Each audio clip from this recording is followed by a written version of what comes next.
আহোম ৰাজত্বৰ শৌৰ্যবীৰ্যৰ প্ৰতীক চামধৰা গড়। সম্প্ৰতি চামধৰা গড়লৈ আহিছে তীব্ৰ ভাবুকি। কেডি চিমেণ্ট নামৰ কোম্পানীয়ে ঠেলিছে অস্তিত্বৰ সংকটলৈ। চামধৰা গড়ৰ গছ কাটি বিদ্যুতৰ খুঁটা সংস্থাপন। সামগুৰিৰ ৰঙাগড়াস্থিত চামধৰা গড়ৰ নাতিদূৰত থকা কেডি চিমেণ্ট নামৰ ব্যক্তিগত কোম্পানীয়ে ঠেলিছে অস্তিত্বৰ সংকটলৈ।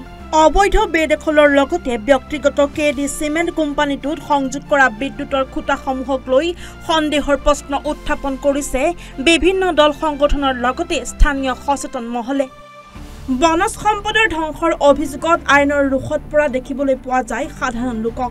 তাৰ পৰিৱৰ্তে চামধৰা গড়ৰ বুকুত থকা গছ কাটি কেনেকৈ বিদ্যুতৰ খুঁটা সংস্থাপন কৰা হৈছে তাক লৈ এতিয়া সৰ্বত্ৰ চৰ্চাৰ লগতে প্ৰশ্নৰ অৱতাৰণা হৈছে।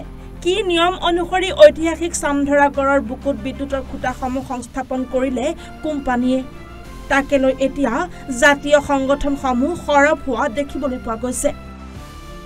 এই ক্ষেত্ৰত এটাই কথা ক'ম যে দুখজনক কথা যে পাট্টা মাটিৰ পৰা এখন গছ বা ডাল কাটিবলৈ চৰকাৰী বা বন বিভাগৰ পাৰ্মিশ্যন লাগে, কিন্তু আজি কেডি চিমেণ্টৰ চৰকাৰী মাটি বা প্ৰত্নতত্ত্ব বিভাগৰ অন্তৰ্গত থকা বস্তুসমূহ ঐতিহাসিক চিনসমূহ ধ্বংস কৰি তেওঁলোকে বিদ্যুতৰ খুঁটা স্থাপন কৰি তেওঁলোকক বিদ্যুৎ যোগান ধৰা হৈছে। বা সাধাৰণ ৰাইজৰ কাৰণে যদি বিদ্যুতৰ যোগান ধৰাব হয় এপ্লিকেশ্যন বা দৰখাস্ত কৰি হাবৰি পৰে ৰাইজে, কিন্তু যোগান নধৰে। কিন্তু কি আছে বা কাৰ ছত্ৰ ছায়াত এইখিনি চলি আছে, কোন দালাল চক্ৰতাৰ লগত জড়িত হৈ আছে, আমি সেইটো ৰাজহুৱা কৰিব লাগে, যে বিভাগীয় কৰ্তৃপক্ষই এইটো ৰাজহুৱা কৰিব লাগে যে কাৰ ছত্ৰ ছায়াত এইখিনি স্থাপন হৈছে বা কিয় এনেকুৱা কৰা হ'ল।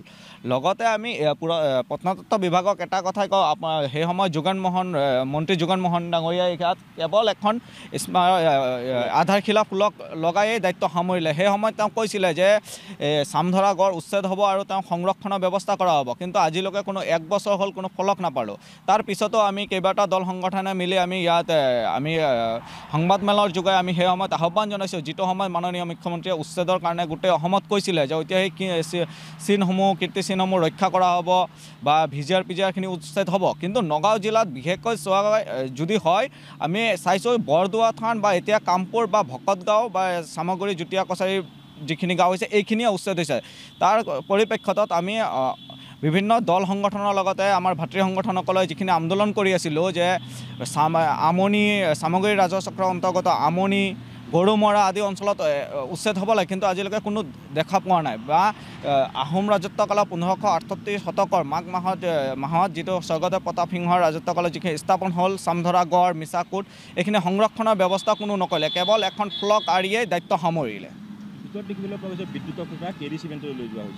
হয়, এইটোৱেতো ডাঙৰ কথা যে আমি বাৰে বাৰে বিভাগীয় কৰ্তৃপক্ষই এইটো প্ৰশ্ন উঠে যে তেওঁলোকে কাৰ লগত মিলাইছে বা খাতিৰ কৰি লৈছে, যে মানুহৰ যেতিয়া বিপদ হয় এটা ট্ৰেন্সফৰ্মাৰ সলনি কৰিব 2-3 দিন লাগি যায়, কিন্তু চামধৰা গড় আইনগত দিশ গোটেইখিনি ভেঙুচালি কৰি গছ কাটি তেওঁলোকে লৈ গৈছে, য'ত তাত খুঁটা স্থাপন কৰিব নোৱাৰে। 37 নং ৰাষ্ট্ৰীয় ঘাইপথ আছে 100 মিটাৰ দূৰতে, তাই সিফালদি নিব পৰা জেগা থকাৰ পিছতো কিয় গছ গছনি ধ্বংস কৰি চোৰৰ নিচিনা বিদ্যুৎ যোগান ধৰা হ'ল, তাত কিহৰ ৰহস্য, কিবা এখন ডাঙৰ ৰহস্য আছে বুলি আমাৰ সন্দেহ হয়।